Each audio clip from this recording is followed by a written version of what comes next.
Hello, beautiful people. Welcome to my channel, Become the Disruptor. My name is Magda. I'm a qualified trauma-informed therapist, and today we're going to be talking about how cognition and your intellectual insights and all the awareness that you gathered can be helpful, but it is just the first stage on your healing journey, because then you have to level up and you have to go through a proper somatic spikes. And when I say somatic spikes, I mean properly facing the fear of doing something new before your life will actually start changing. So, we live in a culture that is absolutely obsessed actually with new information. We are obsessed with new techniques, new insights, new awareness, new trends. All of this is for the mind, and all of that is not really for your nervous system, because your nervous system is your body.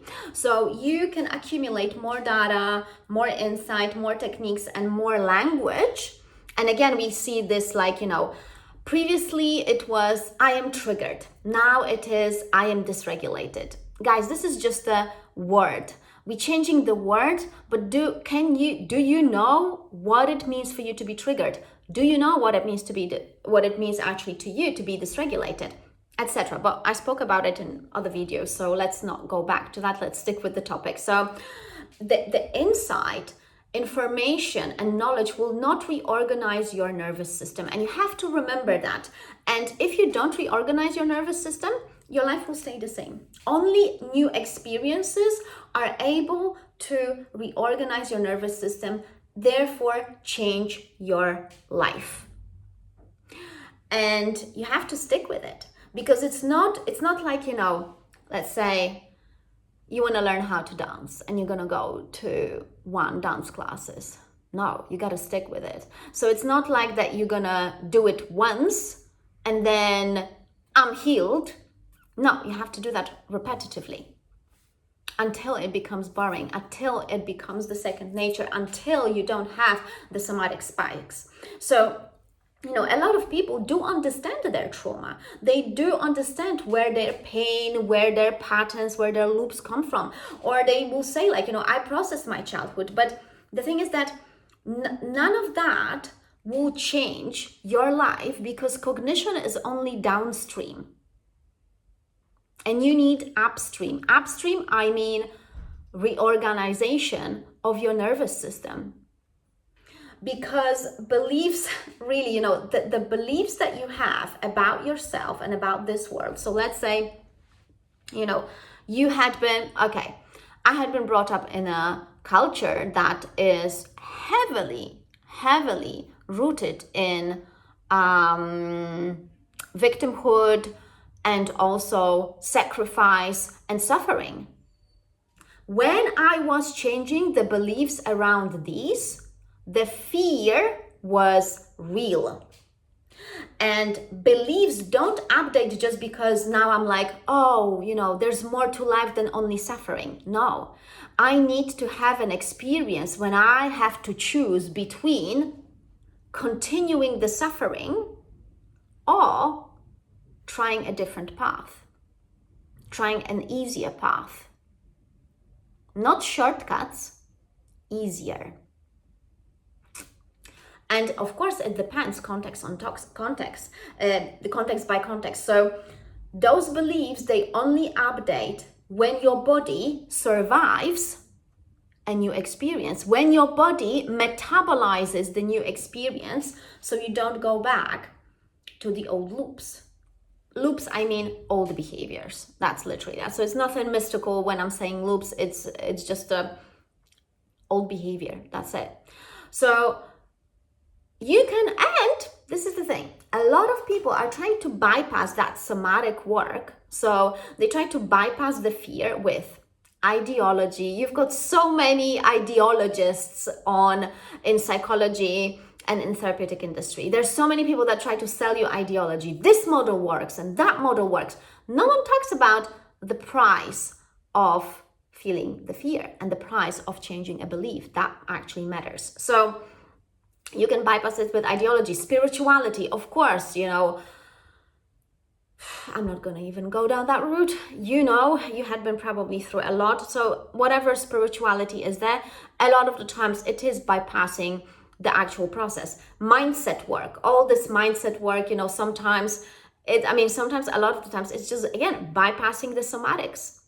Intellectual analysis, productivity, and sometimes, yeah, therapy that doesn't address the fear.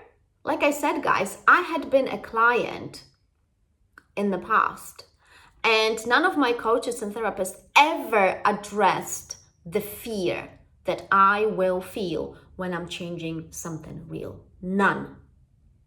And I had been in therapy a few times. And also, I don't hear people talking about it online. So when you understand everything, but you're still avoiding that somatic spike of fear, nothing will change, because your brain's prediction will stay exactly the same or similar, and your nervous system does not gain new capacity. So again, what I'm talking about, it's not mystical, it's simple biology.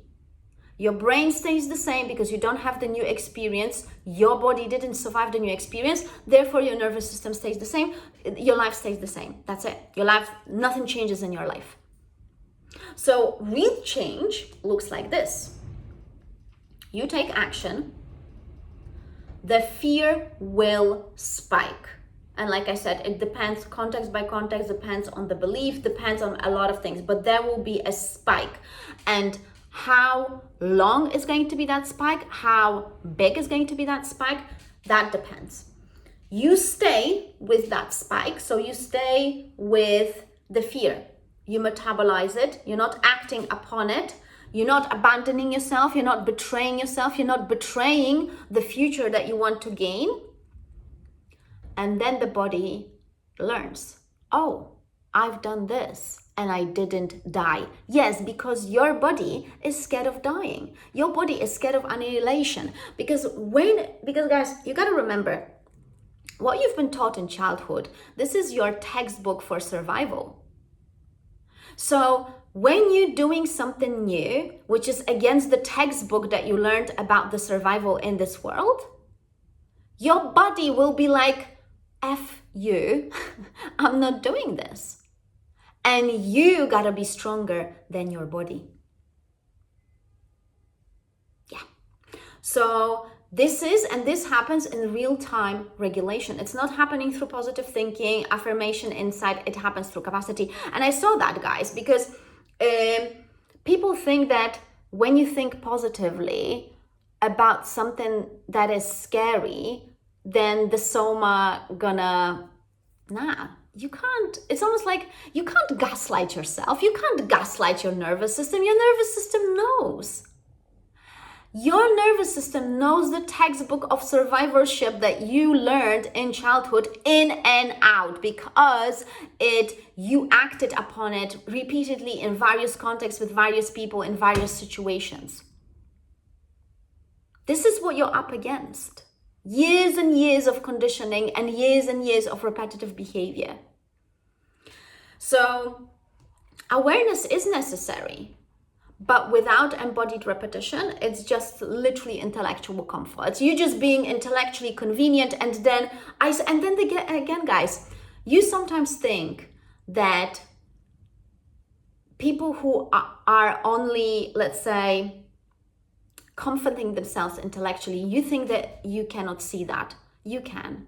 I will read sometimes some of the comments from people, and I just know that that person intellectualizes their fear, intellectualizes their healing, that they haven't done much healing, because they're operating with a certain language, and you can just, it's actually there. It's within those few sentences, I can already see that someone is in pain because they cannot change, because they know they're smart, they know they're intellectual, and it's almost like you can feel that frustration as well in between the words. It is all there, guys. And why I know this? Because I've been the intellectual, because I've been the smart person who was trying to gain more awareness without taking appropriate action and without metabolizing the fear. So I know a person who is doing that because I've been it for years and years. So I'm not here to shame you. I'm here to gently call you out so you can see it's okay. You can see it's okay. It's normal. It's part of the process that intellectual comfort, sometimes it's like a cushioning. It's okay. But at some point you have to rip it off. You will have to, because otherwise nothing will change. I can tell you that because, I lived in that phase of intellectual comfort for a long time. It's a very comfortable place to be, but it's not going to change anything for you. I can promise you that. Unless someone got like a magic pill now that's now being sold for $10.99, which we all know that's just not going to happen, because the real nervous system work takes time, patience, and dedication. So if you want that, you can book a session with me. You've got the links down below. And like I said, we're going to address the core stuff. So the intellectual comfort, it's not going to be ripped off, but I will not going to be cushioning you. There will be an action that you have to take. And it's not going to be forcing that action upon you, no, because it will, you have to be strategic in real life with real people. So strategic in a way, I mean, not strategic as is transactional, but more like strategic in a way, okay, which action is actually towards healing, which action is actually towards growth, which action is actually towards future, that sort of thing. So it's strategic in that way. I don't mean it in a cold way. So if that's the case, yeah, book a session with me. Otherwise, like, share, and subscribe. And I trust that was helpful. Bye-bye.